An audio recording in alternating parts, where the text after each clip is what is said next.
BNP নেতাদের অভিযোগ, নিজেদের ব্যর্থতা থেকে জনদৃষ্টি ভিন্ন দিকে নিতেই বেনজির আজিজ ও আনারের বিষয়টি সামনে আনা হচ্ছে। সরকারের অবস্থা ভালো নয়, নুন আনতে পান্তা ফুরোনোর দশা মন্তব্য করে তারা বলেন, আওয়ামী লীগ গত ১৫ বছরে দেশকে শেষ করে দিয়েছে। বিএনপি চেয়ারপারসন বেগম খালেদা জিয়া ও মহানগর দক্ষিণের নেতা ইঞ্জিনিয়ার ইশরাক হোসেনের মুক্তির দাবিতে নয়াপল্টন বিএনপির কেন্দ্রীয় কার্যালয়ের সামনে মানববন্ধন করে ঢাকা মহানগর দক্ষিণ ছাত্রদল। বিএনপির স্থায়ী কমিটির সদস্য গয়েশ্বর চন্দ্র রায় বলেন, নিজ দেশে পরবাসীর মতো থাকতে হচ্ছে জনগণকে। গুম, খুন, নারী নির্যাতন ও দখলবাজি চলছে সব জায়গায়। এদিকে বিএনপির প্রতিষ্ঠাতা সাবেক রাষ্ট্রপতি জিয়া রহমানের ৪৩তম শাহাদাত বার্ষিকী উপলক্ষে জাতীয় প্রেস ক্লাবে আলোচনা সভা করে মহিলা দল।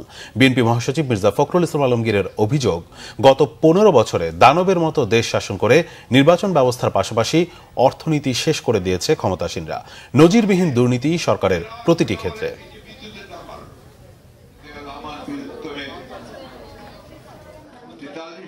এখন সেনাবাহিনীর অবস্থা কি? একটা ইনস্টিটিউশন হিসেবে তার সম্মান ইজ্জত কোথায় থাকে যখন তার সাবেক সেনা প্রধানকে স্যাংশন দেয়?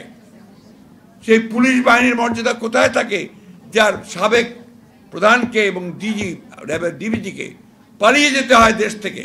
আমরা একটা খুব কঠিন সময় পার করছি, আর এই সময়টা তৈরি করেছে এই সরকার, এই আওয়ামী লীগের সরকার, যারা গত 3 টার্ম 15 বছর ধরে সম্পূর্ণ বেআইনিভাবে জোর করে রাষ্ট্রকে ব্যবহার করে এই পুলিশ, এই বিডিআর, আপনার প্রশাসন, অন্যান্য সব রাষ্ট্রযন্ত্রকে ব্যবহার করে তারা আজকে জোর করে ক্ষমতায় টিকে আছে।